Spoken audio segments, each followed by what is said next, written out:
Знаете ли кое ми е най-любимото, приятели? Да гледам как една част от днешните жени обясняват как било паднало нивото на мъжете. Ма те го казват с такова самочувствие, сякаш носят диплома по стойност, а реално носят чантичка, купена от някой, който все още не знае, че е временен. Сериозно, сядам, отпивам от кафето и просто наблюдавам. Не им се смея, не. По-лошо, разбирам ги. Те живеят в свят, в който единственото важно е да изглеждаш желана. Защото ако не си желана, няма какво друго да предложиш. А най-големият им талант е да намерят мъж, който не чете между редовете. И няма да ви лъжа, някои от тях са гениални.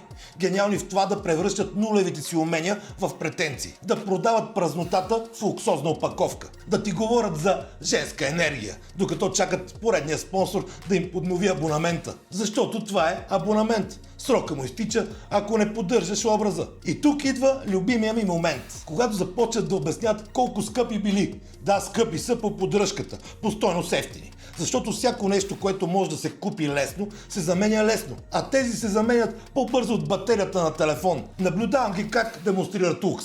Пътувания, подаръци, снимки. Да, снимки. Най-лъжливата валута на съвремието. Публикуват емоции, които не изпитват, живот, който не живеят и любов, която не познават. И после плачат, че били неразбрани. Как точно да те разберат, като всичко в теб е филтър? Ти самата не знаеш коя си без полза. Но спокойно, не ги съдя. Просто констатирам. Както казвам винаги, истината не е обида.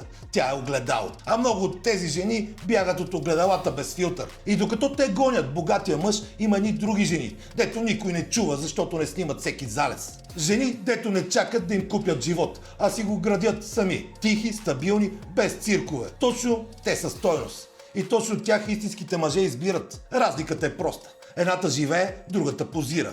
Едната има характер, другата ъгъл на снимане.